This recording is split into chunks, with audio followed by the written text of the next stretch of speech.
Hey everyone, and welcome back to my channel, and welcome to day 9 of Bookmas. Today I'm going to talk about 12 series that I want to focus on getting through in 2025. So this year, 2024, I chose quite a few series that I wanted to either catch up on or finish by the end of the year, and I've been very successful with that so far. I still have a few, but I have the entire month of December to get through them. And I thought that would be a good way to start 2025 would be to pick 12 series that I own the books for that I want to finish in 2025. So this is a little bit different. I either own the first book or the whole series, or I've started it. There's one that I don't own any of the other books, but I have started it. So let's just get started because there's really not much else to say. The first one is the Serpent and Dove trilogy, and I have read Serpent and Dove. The next on the list is Blood and Honey, and then I also have Gods and Monsters as well. So I do have all three of these. It is a trilogy, it is complete, so it is one that I can read and finish hopefully pretty quickly into the new year, depending on the TBR situation. But this is a witch hunter romance, marriage of convenience, like forced marriage kind of thing in the first one. And then the end of the first one kind of gets us into a situation with a coven and more witches and everything, and can't really say anything else about it, but it did leave off on a bit of a cliffhanger going into this one, so I am excited. I've had Gods and Monsters for quite a few months, but I just recently got this one because I think I got Gods and Monsters really cheap, so now that I have this, I can officially move on to the second book. So excited for that one. Then I didn't go get this book because it's in the other room, but I've started the Renegades trilogy by Marissa Meyer. I've read the first one. I would like to read the other two. I don't own them yet, but I can get them on Amazon pretty quickly, obviously. So that is a YA superhero sci-fi fantasy, and we've got we've got the Renegades and we've got the arch enemies. And obviously the Renegades are the good people, the arch enemies are the bad ones. And Nova kind of infiltrates the Renegades in the first book to help the bad guys, the bad superheroes, kind of take over and defeat them. And things don't go to plan.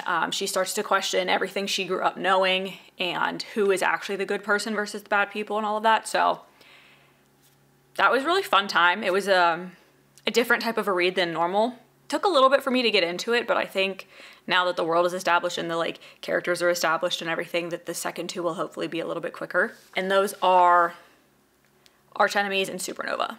Then I want to continue the Belladonna trilogy. I have Foxglove, and Wisteria comes out in paperback, I think June or July. I looked the other day, but it's in the summer. So when that comes out, I will be grabbing that. And this is a gothic fantasy romance series where we had Signa from the first book, and she's always been able to see death. He's been a character in her life for forever, and anybody that is in her family that stays in her life too long tends to die. So she's sent to live with these distant relatives and her cousins and whatever. And she gets to know death a little bit more throughout that experience, even though she's kind of been seeing him intermittently throughout her whole life. And we do end up getting a little bit of a romance between the two of them in the first book. And there is a mystery. There are mysteries in these. And I assume there's going to be one in this. And this is going to have Signa in death as well as a little bit more of her one cousin, Blythe, and Fate, who is Death's brother. And then I think that the third book is going to have them as well, but that, from what I read of the synopsis, may be more focused on Blythe. So I really enjoyed the first one. It was a good time. It was a really nice, easily digestible fantasy romance, I think, and it wasn't too spicy, which is always good. I like to have non-spicy books mixed in with the extremely spicy books that I read. In my opinion, extremely spicy. So this was fun. It is YA, so obviously that does factor into that. Then I have Half a Soul, which is the first book in the Regency fairy tale series. And this is about a girl that is cursed to live with half a soul. And it is Regency, so she is coming out into society and trying to find a husband and attending these parties and these balls and everything, trying to find somebody that can accept her curse. And she ends up spending time with this person that is not viewed as good from most societal circles. So now she has to deal with the curse as well as her reputation being a little bit tarnished because she's spending time with this person that is looked down upon. So I think that's who ends up being the love interest based on what the back says. I would assume that, but I don't know for sure. But I've heard this is just a really cute, easy, quick, cozy fantasy kind of read. And there are 2 more books, 10,000 Stitches and Long Shadow. And I believe it is complete, so it is also a complete trilogy. And they're very short, so that is also really nice to have like a nice under 300 page book to read. Especially considering the next books that I have on the TBR, and that is the Mistborn series by Brandon Sanderson. I hope I like this book. I really enjoyed Trust of the Emerald Sea, so I'm hoping that that ties into this and his writing style is similar. And his, like, the way he develops his characters and, like, I don't know. I had a really good time with that book. So this is the first one in the original trilogy. I would like to at least get through that, but I think there's like 6 Mistborn books total. I think there's like an original and an extended trilogy, I think. I don't know too much about the Cosmere, but I would like to get through those 6 books, if that is what it is, this year. But they are quite long and the words are very small.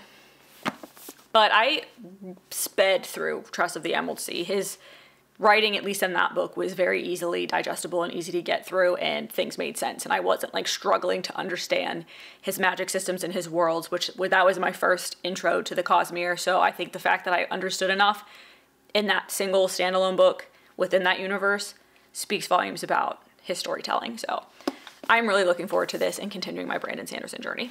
Then we have the Brutal Birthright series. I have Stolen Heir here because I do plan on reading Brutal Prince in December. So this would be the book I'd be starting the year with. And there are 6 books total, so I'd have to read the other 5.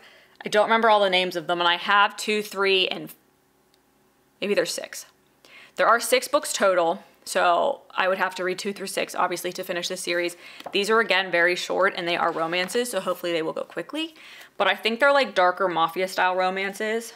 So we have Brutal Prince, Stolen Heir, Savage Lover. I have all 3 of those. I do not have Bloody Heart, which is the 4th one. I have Broken Vow, but I do not have Heavy Crown. So I need to get 2 more books from this to complete the physical copies of the books. So I'm not going to read the back of this one because I haven't read the first one yet, but I think they're all just like interconnected standalone romances that are maybe mafia vibes. So I've heard good things. I've never read Sophie Lark before, but I got these books, at least these 4 of them, on Book Outlet. So I was like, you know what? I've been wanting to read this. Why not get them when they're on sale? So I am looking forward to that. I think it'll be a different type of a series compared to a lot of these fantasy series that I'm going to take on. How many times will I say series in this vlog? Anyway, next is also a different type of book, I guess, for this, and that is the Truly Devious trilogy plus 2 books, I believe. I do own the original trilogy, and I would like to at least get through those 3.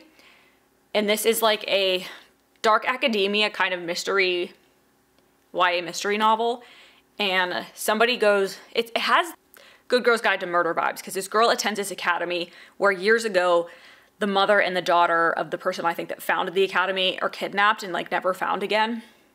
And she starts at this school with the intent of solving this crime. So it does have very like Good Girl's Guide to Murder vibes, which if this series gives that, that'd be great because I really liked that series. Not a 5-star series for me, but very, very fun series to read.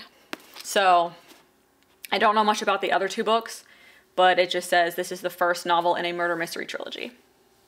And Truly Devious, I believe, is the name that the kidnapper used as like their pseudonym. So looking forward to that. I've heard great things about this. Again, it will be my first book by this author.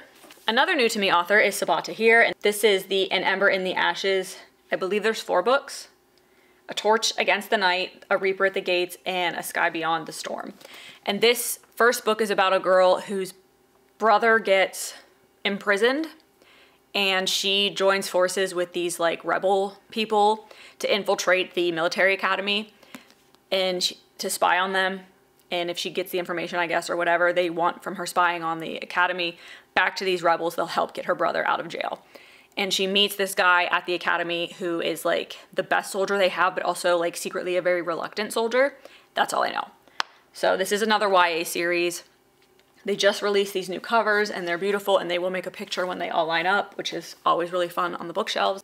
I've heard, again, good things. I've never read a book, again, by this author. This is a trend we're seeing here, yeah? Okay. So I'm excited again for this one, and I love a good fantasy series, and this one is done. I like a good series that's done. And for the most part, I think all of the ones I've talked about are. Another series that I don't own physically, but I am going to slowly buy the books as they are traditionally published. I have the first one, but I've already read that one, so I'm not going to go grab it. I've read the first 3 already in this, and that is the Zodiac Academy. So I still have, I think, 7 more. I think there's 10 books. Don't quote me on that. There's a lot of them. So the next book I have to read is Shadow Princess, and then there's Cursed Fates, Fated Throne, Heartless Sky, Sorrow and Starlight, Beyond the Veil, and Restless Stars. So I have 7 more books to read. And they are very large books, all of them. I think from like here on out, they're going to be very large. So I've really enjoyed this series so far, and I think it's just starting to pick up into the point where everybody really likes it. I think that the Shadow Princess is like the first book that people like love. And I really liked the last book, which name is escaping me. It was The Awakening, Ruthless Fate, and then I think The Reckoning. I think The Reckoning is the one that I just read. Really liked that one. It was when we really start getting more of the girls' personalities, and this is about... The series, if you don't know, is about 2 twin sisters who grew up in the mortal world, but they were like changelings because they're really fairies, and their parents were like the king and queen of this land, but they were sent away, and then their parents died, and now they have been brought back around their 18th birthday to this university, this academy, to learn how to use their powers, because there's these other families that all have male heirs that have been temporarily ruling the kingdom together, and they get there and there's this like animosity between the girls and these guys because they don't want them coming in and taking over the world that they know, because they didn't they didn't grow up here, they don't know this, they don't know what's best for the world. And then there's also like an underlying like bad person story. There's like these evil fairies that are trying to take over as well, so there's like 2 sides to this battle, and the girls are really starting to just come into their powers. So I'm very excited for that, to continue that series, and I will read it on Kindle Unlimited, assuming it stays on Kindle Unlimited, and then start to buy the books as they are traditionally published. The first one is the only one that is out so far. Next, I have the Lancaster Prep series. This was another series. I bought all 5 of them on Book Outlet because the entire series of them was on there when they were doing their $5.99 sale. And I've been very interested in trying to read these. I think these are bully romances though, so I don't know how I'll feel about them. If I get into it and I don't like it, I'll stop it and I'll donate the books. It's not a huge deal. But these, I just like these books. I love a book that's like black with very, very simple designs that are like fun pops of like jewel tones. And that's what these are all, basically all look like that. So this first one is about Whit Lancaster and the school. So his Lancaster Prep is the name of the series, but it also is the name, like the school. And I think it's all about the Lancaster children. So he's a menace on campus, adored and feared, hated and respected. His taunting words carve into my skin, shredding me into ribbons, yet his intense gaze scorches my blood and fills me with a longing I don't understand. So he comes to her rescue one night. He ends up broken and bleeding, and her instincts scream to leave him and let him suffer, but she can't. So she ends up like nursing him back to health. And then I think it turns into maybe like a secret relationship kind of thing. I don't want to say relationship. It probably turns into like a secret hookup situation, but we'll see. They're like very long. They're like 900. They're like 500-page romances, which can either be good or bad. We'll see. But I have Things I Wanted to Say. The next one is A Million Kisses in Your Lifetime, Promises We Meant to Keep, I'll Always Be With You, and You Said I Was Your Favorite. So those are the 5 books that I purchased from the Book Outlet sale. And we'll start with this one and see what happens. But hopefully I like them since I bought them. I've been trying not to do that, and then this sale happened, and that's when I bought the Brutal Birthright series, as well as that entire Lancaster Prep series. But I have been looking at those books when I go to the bookstore. Like, I've been picking up those, like, Things I Wanted to Say, and I think A Million Kisses in Your Lifetime is the one that I've been seeing most often. But I've been just, like, looking at them, and I never committed to buying them. And then when I saw all of them on sale, I was like, you know what? We're just gonna go for it. Then we have the Beartown trilogy by Frederick Bachman. I got the first 2 books in this series in a Frederick Bachman like box set that was on sale on Amazon one day, because I really want to get into his writing and his books this year. So I've heard great things about this. I've had a lot of friends read this and really enjoy it that have the same book tastes as me. So this is about a hockey town that's in Sweden, and I think like tragedy or like something happens to this town that like makes everybody question everything that they know and that they've trusted and believed. So I do believe the 3rd book is supposed to be very sad. It is also massive. This one's pretty normal size. I think the 2nd one is not super, super long. Us Against You is just a little bit shorter than this. And then The Winners, which is the 3rd one, is like 700 pages long almost. I've heard great things about his writing in general, and like Anxious People and A Man Called Ove, and there were 2 other books that were in that box set that I got. So looking forward to this. He also has a new book coming out called My Friends, I think. And I don't know when it's coming out specifically, but it is in 2025. So looking forward to that series. That's my fun lit fic, trying to change up my genres plan. And then the final book I have is the Sacred Stone series by Kate Golden, and the first one is A Dawn of Onyx. This is the only one I own.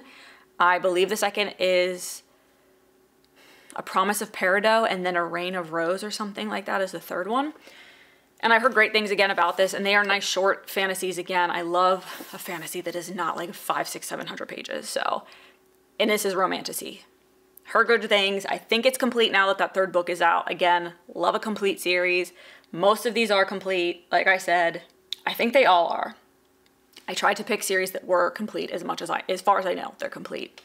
Who knows if the authors will continue them, but don't know what this is about at all. Captured by the King of Darkness, she was forced to find the light within. So Arwen Valendale never expected to be the brave one, offering her life to save her brothers, and now she's been taken prisoner by the most dangerous kingdom on the continent and made to use her rare magical abilities to heal the soldiers of the vicious Onyx King. Arwen knows better than to face the ancient, wicked woods that surround the castle on her own, which means working with a fellow prisoner might be her only path to freedom. Unfortunately, he's as infuriating as he is cunning, and he seems to take twisted pleasure in playing on Arwen's deepest fears. But here in the Onyx Kingdom, trust is a luxury she can't afford. To make it out of enemy territory, she'll have to navigate backstabbing royals, dark magic, and deadly beasts, but untold power lies inside Arwen, dormant and waiting for a spark. If she can harness it, she might just be able to escape with her life and hopefully her heart. Sounds good. Nothing like, I didn't get too much out of that synopsis, except that it's like she's trying to escape this kingdom that has her held prisoner. So again, I've heard great things. I don't really feel like I've seen anybody say anything bad about this series, so fingers crossed. I like it. Again, I only have the first book though, so I don't have to finish that one if I don't like the first one. So those are the 12 series that I plan on focusing on in 2025. There are other ones that I'm reading as well, but those are ones that I really would love to finish by the end of the year. So we'll keep updating throughout the year. If I'm going to continue them, where I am with them, I'll probably do like maybe at least a half-year update. I don't know. We'll see what the new year brings. Let me know in the comments if you've read any of these, which ones you think I should prioritize. If you didn't like any of these, let me know, and let me know why. I always like to know why, just in case it's something that I didn't know that may turn me off to it. But I thank you so much for watching if you've made it this far, and I hope to see you tomorrow for day 10 of Bookmas.